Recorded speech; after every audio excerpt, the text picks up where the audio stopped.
man is back. Oh, oh my gosh, the man got messed up. This is a 5 out of freaking 5. It is beat making time. Next week is E3 week. My album comes out next week. I have delivered. You know what I'm saying? That's true. You know what I'm saying? But oh, look at that! Oh my God! This is your boy. Alright, ladies and gentlemen of the YouTube citizens, y'all know who this is. This is your boy Dash True Inferno. And this is a Kingdom Hearts 3 gameplay. Yes, do not adjust your sets. So, yes, I'm finally showing you guys some Kingdom Hearts 3 gameplay on the channel. But that's not what this video is about. No. Instead, this is about good old Gamestop, because for those of you who don't know, I like to talk about Gamestop from time to time. Not all the time, but sometimes I like to talk about Gamestop. But especially since I used to work at Gamestop, I want to point that out as well. But Gamestop is not looking good. So let me give you guys the background story. So last year, they got a new CEO in Michael Marler. I think that's how you pronounce his last name. Now, he'd been with the company for years prior to him getting the position of CEO. But yet, 3 months after he became CEO of the company, he left. He said personal reasons. Yeah. Okay. Sure. But then things get worse. So obviously things has been going out of control for GameStop. And then November last year, it was recorded or reported that probably both, that GameStop, their third quarter, the third quarter sales, whatever, they lost almost $500 million. I crap you not, which is not good. That's not good, obviously.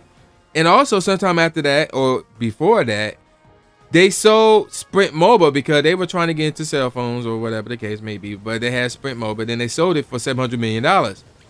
And best believe, if they didn't do that, they would have really been in trouble. But yeah, there you go with that. And then to make things even more crazy, they had 2 potential buyers, like 2 potential firms or whatever. Two firms that were like thinking about buying the company, but I believe, if memory serves me correctly, GameStop wanted a crap ton of money for it, or whatever the case may be, or wanted there was a bunch of requirements, or whatever the case may be. Basically, GameStop was asking for way too much, and the 2 buyers was like, "Nah, we're straight," and they walked out on it. So nobody bought GameStop. So how can GameStop be turned around? And before we get to that, let's talk about the issue here, because obviously, unfortunately, digital distribution is becoming more and more of a thing, because people don't want to leave their houses. They want to stay inside and buy stuff, and buy the game. We got Grubhub, we got DoorDash. People are getting their food delivered. So instead of going to IHOP, and I actually done this one, instead of going to IHOP, dining in and eat, you can have IHOP delivered to you. Like it's getting to that point now. And it's been that way with video games, but it's starting to get really to that point. And GameStop, you got to keep in mind, GameStop, their bread and butter is games, especially used games. That's how they make the majority of the money. But when people are not buying games from GameStop because they're buying them digitally, GameStop can't compete with that. Or can they? So I'm going to give GameStop some ideas in terms of how they can compete against the likes of Amazon and the PlayStation Store and the Microsoft Store and the Nintendo eShop, or whatever the case may be, and whatever else going on out there that's selling these games digitally. Like, well, I don't know about them competing with Steam and Epic Games, since they focus on games for the PC, while the games that these establishments that I mentioned rather are focused more on console games that people are digitally downloading. So the first thing they need to do, they need to take care of the employees. So the one thing they need to do is get rid of the sucker power. Now, I did a number of videos on this. Really, I did a 2-part. I remember sister correctly. I think it was a 2-parter. I know it was at least a 2-parter on the whole sucker power crap. So that basically saying, oh, if you're an employee, you gotta offer them the subscription first, and then trade-ins, and then pre-orders, and then the warranties. And then it's a circle that goes around, something like that. I forgot how it goes. It's been a minute. But either way, they need to get rid of it. They need to get rid of it, because these stories are out there now. So I don't know what their employee situation is looking like right now. I don't know if people are like quitting GameStop, or are they like trying to hire people, but they can't find people who is willing to work for GameStop.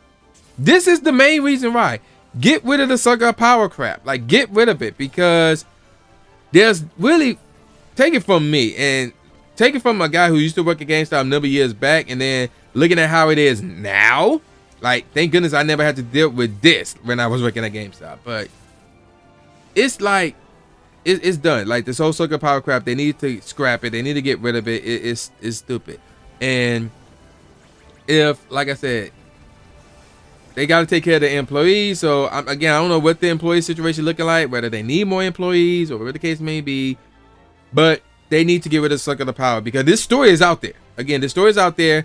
And by people watching these stories and, you know, reading about these stories, things of that nature, people don't want to go to GameStop to work.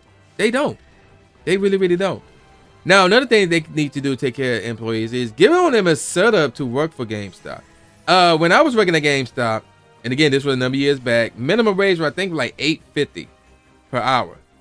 And I don't know what minimum wage is now, but they need a better, you know, incentive to work for GameStop. Obviously, you start off as a regular GA, then you move up to senior GA, and then you're assistant manager. And from there, it's tricky because after that is store manager. But the problem is you need a store to be a store manager.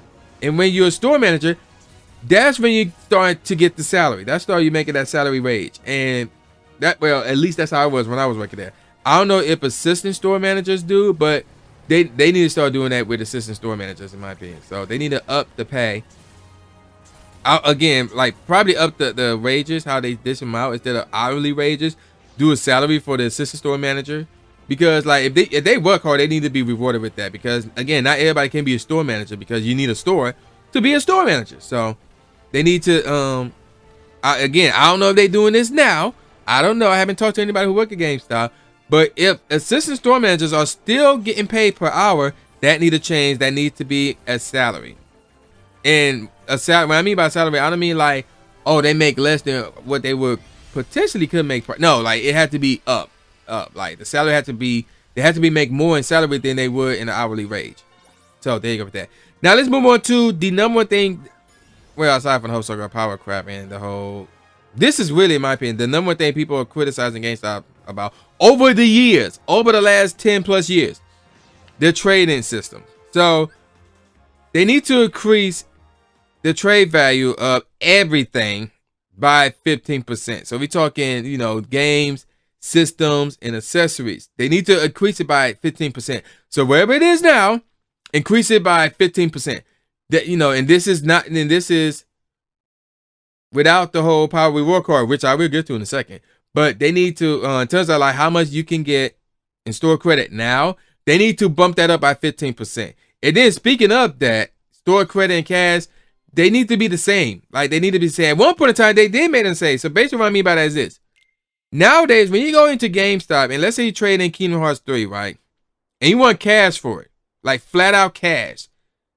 And I'm guessing, I don't know, because I don't have it in front of me. I'm guessing they will probably give you $25 in cash for that game after you pay $60 for it. But if you were to trade that in for store credit, oh yeah, they will try to hook you up, you know, with the deals and things of that nature. So they'll probably say, oh, with store credit, if like with the deals and all that stuff, they probably hook you up with $40 in store credit. But if this was without the whole deals and this was just straight up store credit, normal store credit, you're probably looking at $27.50, $28.50, something like that. A little few, you know, a few bucks more than how much you were getting in cash.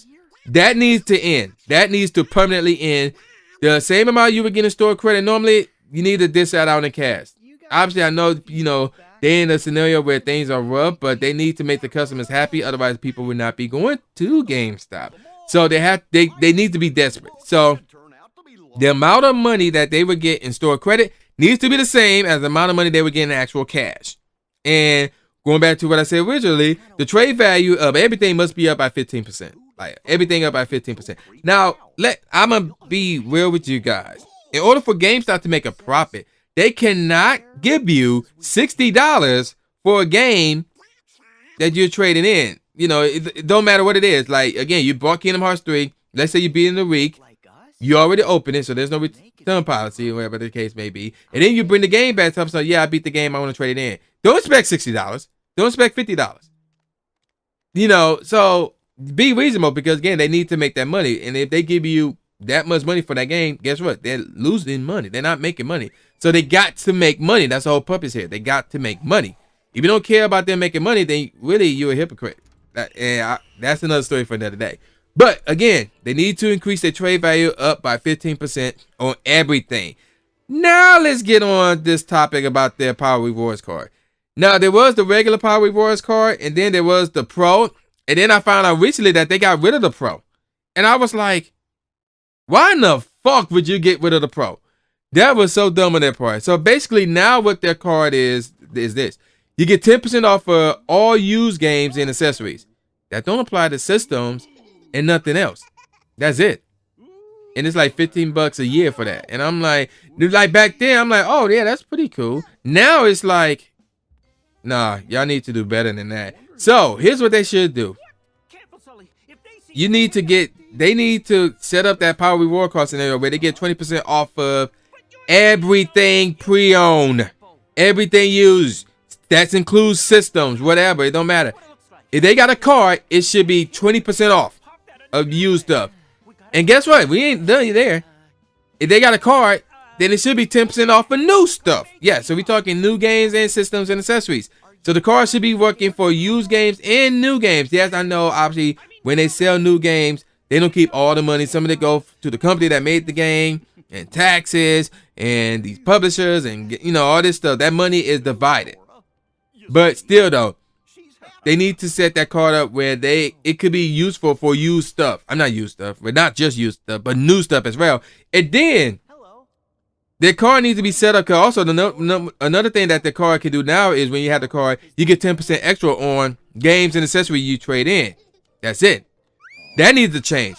That needs to be bumped up to 20% extra, and it needs to be applied to everything. So if I want to trade in the system, I should be able to get 20% extra, you know, because I have the card. Things of that nature. So the Power Reward card needs to be improved a lot. Now, whether it's just, and it should remain 15 per hour, you know, for the year.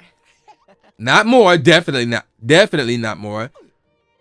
If they go less with that's fine, but 15 is cool for everything that I'm saying they should, you know, in terms of how they should improve the card. $15 for the year is fine. You know, again, they don't need to go lower than that, but if they do, that'd be cool. But they certainly do not need to go higher than 15. They don't. Also, they've been doing this already, but they need to do more of this, and that sell more shirts and figures and, you know, plushies and things of that nature. Things that are associated with gaming. So basically, if they are not doing a good job selling physical games, they have to sell stuff associated with games. So again, the Pokemon t-shirts, the Kingdom Hearts action figures, you know, they need the pop figurines. They need to get a lot more of that stuff in their stores and selling them. They need to sell those. They need to advertise those like crazy. You know, put them out there like, hey, we're not just games. We also have this stuff, which is pretty good.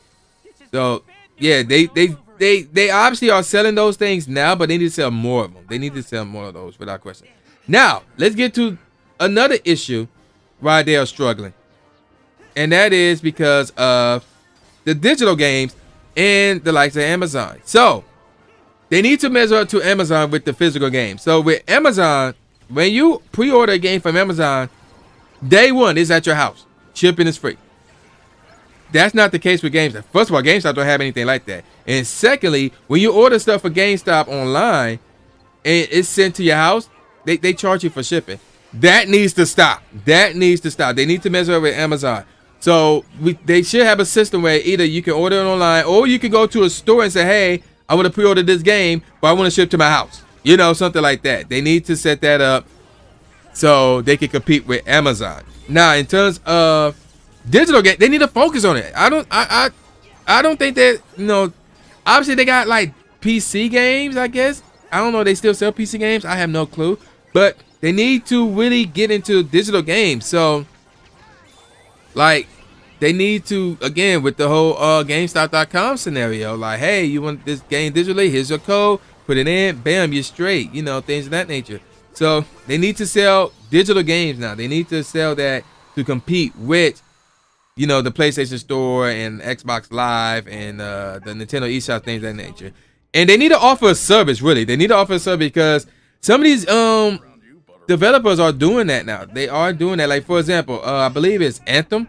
Like there's like 7 different versions of Anthem. Like, oh, if you get Anthem the regular edition, you'll get it, day one. But if you get this version of Anthem because of our service, you'll get it 2 weeks early, something like that. So they need to create a service with their digital game. So, like, for example, I don't know, they could charge $5 a month for the service, and if they they roll with the service, they'll get that game that is coming out. Normally, let's say, for example, Anthem comes out, remember, says no, something come out. Jump Force comes out this Friday, right? Jump Force comes out this Friday.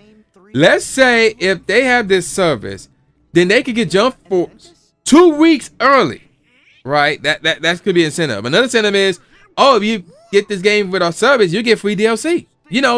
They need to offer a service with their digital game and give people reason to roll with their service. Don't be like Nintendo with their Switch Online crap, because that joint is hot garbage, and I'm not even signed up to that. So they need to offer a service and give people a very good incentive to roll with their service. Because here's another thing. Because everybody now, all these developers like EA and Activision or whatever, they're trying to create their own e-store, so they won't have to rely on a third party.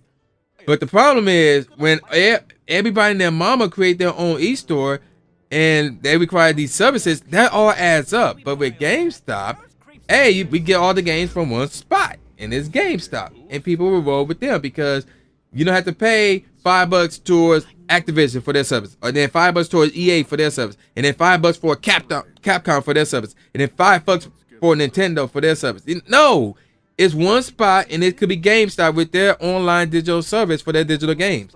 And you got to give an incentive as far as why people should roll with you. So yeah, those are some ideas that I think could save GameStop or turn it around, and we'll see how that goes. Like, if you have any other suggestions in terms of what could save GameStop, leave them in the comment section below. Again, don't bash GameStop. The object here is to try and save GameStop, not bash them or their employees. Now, if you want to bash the company, that's fine and dandy because they so stupid. But don't bash the employees because they just doing what they're told because they need the money. So don't hate on them. But yeah, again, if you have any ideas in terms of how GameStop could save themselves, leave it in the comment section below. So with that said, y'all know who this is. This is your boy, the new Jay Gatsby, aka the new Stephen A. Smith, saying peace out, y'all, and I'll see y'all next time. Yeah.